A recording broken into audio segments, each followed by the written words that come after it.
আচ্ছা ভাই, লজ্জা বলে কি আমাদের ওপেনারদের অভিধান কোনো শব্দ নেই? পাকিস্তানের অভিষিক্ত ওপেনার আজান আওয়াজ বেচারাই প্রথম টেস্টের জার্সি গায়ে নামলো আর নেমেই আমাদের বোলারদের কুচুকাটা করে সেঞ্চুরি হাঁকিয়ে দিল। আর আমাদের অভিজ্ঞ দুই রত্ন, একদিকে মাহমুদুল হাসান জয় যিনি 4-5 বছর ধরে টেস্ট খেলছেন, আর অন্যদিকে সাদমান ইসলাম যিনি দীর্ঘ 8 বছর ধরে দলে জায়গা ধরে রেখেছেন। পাকিস্তানের ওপেনাররা যখন রানের পাহাড়ে চড়ছে, আমাদের দুই ওপেনার তখন ব্যস্ত আসা যাওয়ার ব্যায়াম নিয়ে। জয় ভাই তো প্রথম ইনিংসে 8 আর দ্বিতীয় ইনিংসে 5 রান করে প্যাভিলিয়নে ফেরার জন্য অলিম্পিক লেভেলে দৌড় দিলেন। মাহমুদুল হাসান জয়ের টেস্ট ক্যারিয়ারে গ্রাফটা খেয়াল করছেন, 5 বছর ধরে খেলছেন কিন্তু গড় এখন নামতে নামতে 27-এ ঠেকেছে।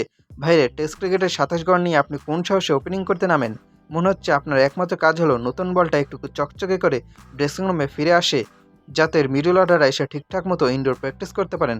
আর আমাদের সাদমান ভাই 8 বছর ধরে জাতীয় দলে আসা যাওয়া করছেন, অথচ গড় এখনও 30 পার হতেই পারল না।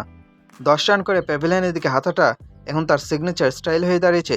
এত বছর ধরে ধৈর্য নিয়ে যারা খেলা দেখছে তাদের আসলে পদক দেওয়া উচিত। একটা দল যখন টেস্ট খেলতে নামে, ওপেনিং জুটির কাজ হলো উইকেটে কামড় দিয়ে পড়ে থাকা, কিন্তু আমাদের ওপেনারদের কাছে মনে হয় ক্রিজটা হলো আগুনের গোল্লা, যত দ্রুত পারা যায় ওখানে পা ছুঁয়ে ড্রেসিং রুমে রেসিতে চলে যাওয়া। পাকিস্তানের ওপেনাররা যখন সেঞ্চুরি করে ভিত করে দিচ্ছে, আমাদের ওপেনাররা তখন টিমকে গভীর গর্তে ফেলে দিচ্ছে। ওপেনিং থেকে যদি এই মিনিমাল সাপোর্টটুকুও না আসে, তবে মাঝখানে ব্যাটসম্যানরা কি জাদুকর যে এসে প্রতি ম্যাচে অলৌকিক কিছু করে দেবে? 5 বছর আর 8 বছর এই লম্বা সময় একটা স্ট্যান্ডার্ড সেট করতে না পারাটা শুধু ব্যর্থতা নয়, এটা রীতিমতো বিলাসিতা। বড় বড় কথা বলে লাভ নেই, পরিসংখ্যানই সব বলে দেয়। 27 গড় আর 29 গড় একজন প্রফেশনাল টেস্ট ওপেনারের জন্য এর চেয়ে লজ্জার আর কি হতে পারে? জয় ও সাদমান যেন প্রতিজ্ঞা করছেন, যেভাবেই হোক গড়টাকে 30-এর নিচে আটকে রাখতে হবে।